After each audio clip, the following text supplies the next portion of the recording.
Boa tarde, pessoal, tudo bem? Hoje nós vamos falar um pouquinho sobre as constituições do Brasil. Então, desde a independência, o Brasil teve 7 constituições federais. Nós tivemos as constituições de 1824, 1891, 1934, 1946, 1967, 1988. Então, a Constituição do Brasil, ela foi inspirada na Constituição norte-americana, onde optou por um sistema presidencialista de governo, com a adoção da doutrina tripartidária dos poderes legislativo, executivo e judiciário. Então, os 3 poderes hoje que nós temos em nosso país. Pois bem, mas em 1824, na nossa primeira Constituição, nós tínhamos também o poder moderador. O poder moderador é que dava poder ao imperador interferir nos demais poderes, né? Era a chave de toda a organização política. Então nós tínhamos esse poder.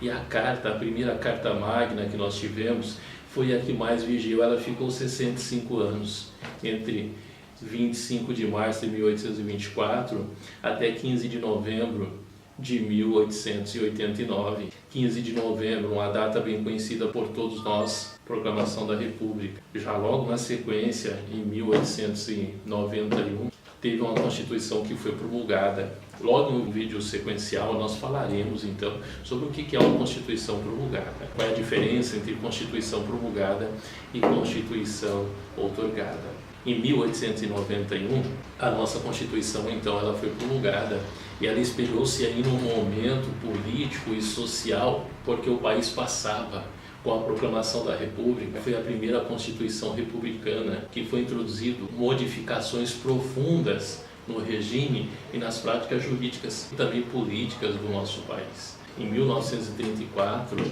nós tivemos uma outra Constituição, a Constituição promulgada, isso mesmo, justamente na época do governo Vargas. Ela trouxe a garantia do voto feminino, porque até então as mulheres não votavam. E foi aprimorado também o controle de constitucionalidade das leis e dos atos normativos. Mas logo na sequência, 3 anos depois, ainda no governo Vargas, nós tivemos uma outra Constituição, 3 anos após, né? Essa Constituição ela foi outorgada. Ela foi uma carta autoritária que instituiu o Estado Novo. Ela foi imposta pelo regime ditatorial de Vargas, que mostrou profundas preocupações em fortalecer o poder do Executivo. Ele lá restringiu os poderes legislativo e judiciário. Isso mesmo, foi uma maneira de fortalecer o poder executivo. E logo mais, em 46, já no fim do governo Vargas, a Constituição de 1946.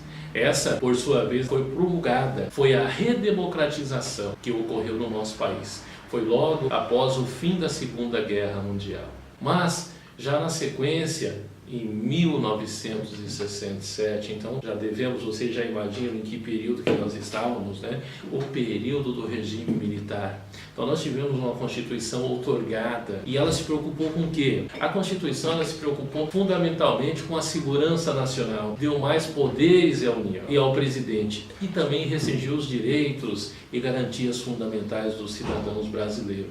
Isso ocorreu com a Constituição de 1967, que ela foi outorgada. 2 anos após, quando o presidente Costa e Silva já havia falecido, nós tivemos uma emenda constitucional no nosso país que modificou todo o texto da nossa Constituição Federal à época.